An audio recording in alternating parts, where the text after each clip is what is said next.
Yemen में पहली बार कुछ खोजकर्ता नर्क के कुएं के अंदर गए।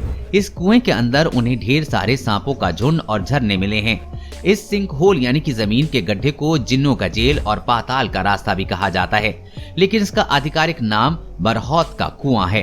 ये कुआं 267 फीट गहरा है। कई दशकों तक स्थानीय लोग इस जगह के आसपास भी जाने से डरते रहे हैं, क्योंकि लोग इसे जिन्नों का जेल और पाताल का रास्ता मानते थे। बरहौत के कुएं के गड्ढे का मुंह का व्यास 98 फीट का है। ये पूर्वी यमन के अल महरा प्रांत के रेगिस्तान में ओमान की सीमा के पास स्थित है। ओमान के इन खोजकर्ताओं से पहले कभी कोई इस गड्ढे के अंदर नहीं गया था। ओमानी केव एक्सप्लोरेशन टीम ने 10 खोजकर्ता में से 8 बरहौत के कुएं में जब अंदर गए तो उन्होंने देखा कि अंदर कई झरने हैं। इसके अलावा वहां पर सांपों के कई झुंड रहते हैं। इस घटना को देखने के लिए स्थानीय लोग डर की वजह से बाहर ही खड़े रहे। इस टीम के सदस्य और जर्मन यूनिवर्सिटी ऑफ टेक्नोलॉजी के जियोलॉजी प्रोफेसर मोहम्मद अल किंडी ने बताया कि हमें जानने की ललक थी, इसलिए हम इसके अंदर गए हैं। इसके साथ हमें यमन के इतिहास से जुड़ी जानकारियों का भी पता चलेगा। खोजकर्ताओं को इस गड्ढे में झरने, सांप, मृत जानवर, स्टेलेग्माइट्स और मोती मिले हैं, लेकिन गड्ढे के अंदर एक भी जिन्न या पाताल का रास्ता नहीं मिला है। हालांकि बरहौत के कुएं की सही उम्र का अभी पता नहीं चल पाया है कि ये कितना पुराना है, लेकिन ये माना जा रहा है कि इसकी उम्र लाखों साल की होगी। मोहम्मद अल किंडी ने बताया है कि स्थानीय लोग ये मानते हैं कि गड्ढे के पास जाने पर ये लोगों को अंदर खींच लेता है, इसलिए डर से कोई इसके आसपास भी नहीं जाता। वैज्ञानिक तौर पर इसके कोई सबूत नहीं मिले हैं कि ये अंदर खींचता है। यूनिवर्सिटी ऑफ साउथ फ्लोरिडा के sinkhole expert Philip Van Beynen ने कहा है कि सिंक होल कई प्रकार के होते हैं। सबसे सामान्य सिंक होल कोलैप्स या सब्सिडेंस के होते हैं। जब जमीन के नीचे की परत बिखरती है तब ऊपर की मिट्टी धंस जाती है और गड्ढे बन जाते हैं।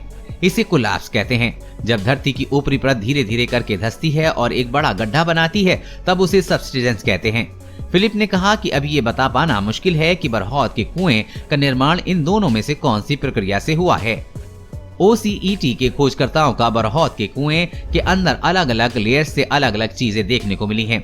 कहीं सांप तो कहीं झरने, कहीं पर मोतियों की गहरी परत तो कहीं पर कैल्शियम कार्बोनेट की मोटी परत। वेस्टर्न एलियंस यूनिवर्सिटी की जियोलॉजिस्ट लेस्मी मेलिम ने कहा है कि ऐसी उम्मीद है कि ये सिंकहोल जमीन की अलग अलग परतों से बह रहे पानी की वजह से खिसक रही मिट्टी से बना होगा।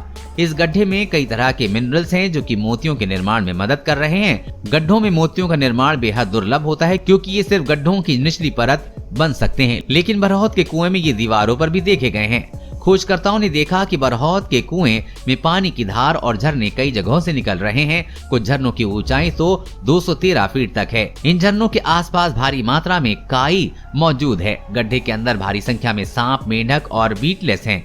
इस मृत जीवों और पक्षियों के शव और कंकाल भी देखने को मिले हैं।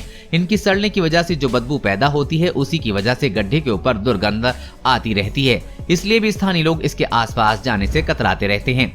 OCET की टीम ने बरहौत के कुएं से कई प्रकार के सैंपल लिए हैं, जिसमें पानी, मिट्टी, काई, मोती, मृत जीवों के अवशेष शामिल हैं, ताकि ये पता किया जा सके कि इस सिंक होल की उम्र कितनी है, इनमें कितने प्रकार के मिनरल्स हैं, मरे हुए जीवों की मौत कब हुई, मोतियों का निर्माण कब हुआ, क्या इन्हें भविष्य में निकाला जा सकता है या नहीं, या फिर आगे की रिसर्च और खोज के लिए इन सैंपल का उपयोग किस तरह से किया जा सकता है।